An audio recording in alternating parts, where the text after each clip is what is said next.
ಇಂದೇ ಡೌನ್ಲೋಡ್ ಮಾಡಿ ಮತ್ತು ನಿಮ್ಮ ನೆಚ್ಚಿನ ಶೋಗಳನ್ನು ಆನಂದಿಸಿ. ಸಿದ್ದು ಅವರೇ, ನಿಮ್ಮ ಅಣ್ಣ ನಮ್ಗೆ ಎಷ್ಟೆಲ್ಲ ಸಹಾಯ ಮಾಡಿದಾರಲ್ಲ, ಅವ್ರು ಕೊಟ್ಟಿದ್ದ ಹಣದಿಂದ ಮನೆ ಒಂದು ಸ್ವಲ್ಪ ರೆಡಿ ಮಾಡ್ಕೊಳ್ಳೋ ಹಾಗಾಯಿತು. ಹೌದು ಮೇಡಮರೇ, ಊಟ ರೆಡಿ, ಹಾಗೆ ನಿಮ್ಮ ತಿಂಡಿನೂ ರೆಡಿ. ನೀವು ಇದನ್ನೆಲ್ಲ ಯಾಕೆ ಮಾಡೋಕ್ಕೆ ಹೋದ್ರಿ? ನಾನೇ ಮಾಡ್ತಿದ್ದೆ ಅಲ್ವಾ? ಮೇಡಮರೇ, ನೀವು ನನ್ನ ಪ್ರೀತಿ ಹೆಂಡ್ತಿ ಅಲ್ವಾ? ನನ್ನ ಕೈಯಾರೆ ನಿಮಗೆ ಅಡುಗೆ ಮಾಡಿ ತಿನ್ನಿಸೋದು ನನಗೆ ಖುಷಿ. ನಾನು ಅಡುಗೆ ಮಾಡೋದು ತಪ್ಪಾ? ಆಯಿತು, ಇವಾಗ ತಿನ್ನಿ. ಚೆನ್ನಾಗಿದೆಯಾ? ತುಂಬ ಚೆನ್ನಾಗಿದೆ. ನೀವು ಬಿಡಿ, ನಿಮ್ಮ ಬಗ್ಗೆ ಹೇಳೋದೇ ಬೇಡ. ಒಂದು ಕಡೆ ಜನನಾಯಕನೂ ಹೌದು, ಇನ್ನೊಂದು ಕಡೆ ನಳ ಮಹಾರಾಜನೂ ಹೌದು.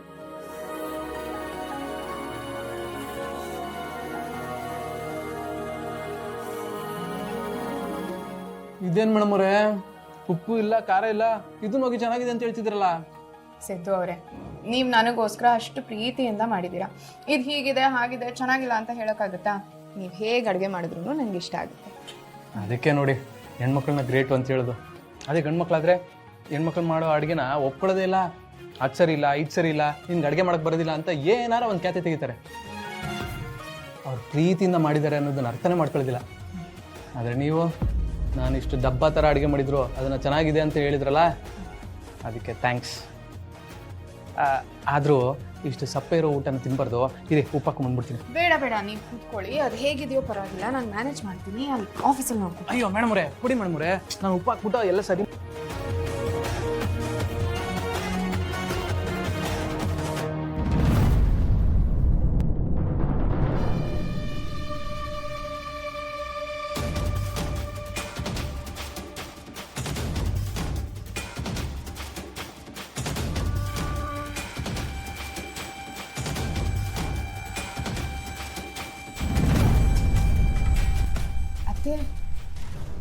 ಅವಾ ಭಾವ, ಕೂತ್ಕೋ. ಕೂತ್ಕೊಳ್ಳೋದಿರ್ಲಿ, ಏನೋ ನಿನ್ನ ಅವಸ್ಥೆ? ಇದು ಒಂದು ಮನೆನೇನು? ಯಾಕವ್ವ, ಮನೆಗೇನಾಗಿದೆ? ನಮ್ಮಿಬ್ಬರಿಗೂ ಇದೇ ದೊಡ್ಡ ಮನೆ ಆಯಿತು. ನೀನೇ ಹೇಳ್ತಿದ್ದಲ್ಲವ, ಮನೆಗಿಂತ ಮನಸ್ಸು ಚೆನ್ನಾಗಿರ್ಬೇಕು, ದೊಡ್ಡದಾಗಿರ್ಬೇಕು ಅಂತ.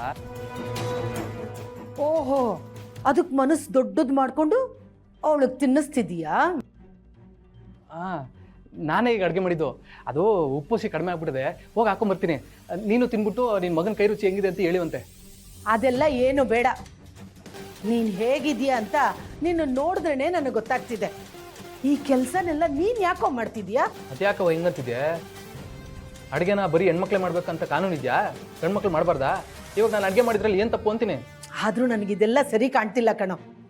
ನೀನು ಮಿನಿಸ್ಟ್ರ್ ಮಗ ಅನ್ನೋದನ್ನು ಮರೆತು ಇಂಥ ಮನೇಲಿ ಬದುಕ್ತಿದ್ಯಲ್ಲೋ.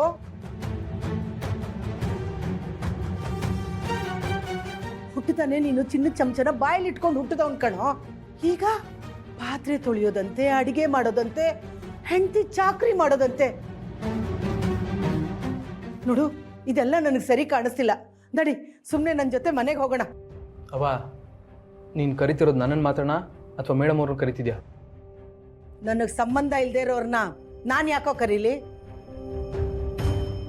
ನಾನು ಕರಿತಿರೋದು ನಿನ್ನನ್ನು ಮಾತ್ರ. ಯಾಕಂದ್ರೆ ನೀನು ನನ್ನ ಮಗ. ಅವ, ನಾನು ನಿನ್ನ ಮಗ, ಇವ್ರು ನಿನ್ನ ಸೊಸೆ. ನಾನು ಇವ್ರನ್ನ ಮದುವೆ ಆಗಿದ್ದೀನಿ ಅಂದಮೇಲೆ ನಾನು ಅವ್ರ ಜೊತೆನೇ ಬಾಳ್ಬೇಕಲ್ವೇ? ಒಬ್ಬ ಗಂಡನಾಗಿ ಅದು ನನ್ನ ಕರ್ತವ್ಯ.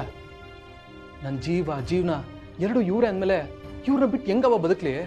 ಇದೊಂದು ವಿಷಯ ನಿಮ್ಗೆ ಯಾಕೆ ಅರ್ಥ ಆಯ್ತಿಲ್ಲ? ನೋಡು, ನನಗೆಲ್ಲ ಅರ್ಥ ಆಗ್ತಿದೆ. ಇವಳ ಜೊತೆ ಇದ್ದು ನರಕ ಅನುಭವಿಸೋ ಬದಲು ಸ್ವರ್ಗದಂತ ಮನೇಲಿರು ಬಾ. ಇವ್ರು ಇಲ್ದೇ ಇರೋ ಬದುಕು ಯಾವ ಸ್ವರ್ಗನವ?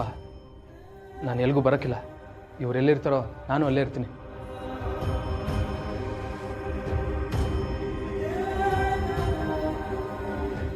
ಮೇಡಮರೇ, ನಿಮ್ಮ ಕೆಲ್ಸಕ್ಕೆ ಟೈಮ್ ಆಯಿತು, ನೀವು ಹೊರಡಿ. ಅಲ್ಲೇ ಏನಾದರೂ ತಿನ್ಕೊಳ್ಳಿ, ಇದು ಬೇಡ. ಹೊರಡಿ ಮೇಡಮರೇ.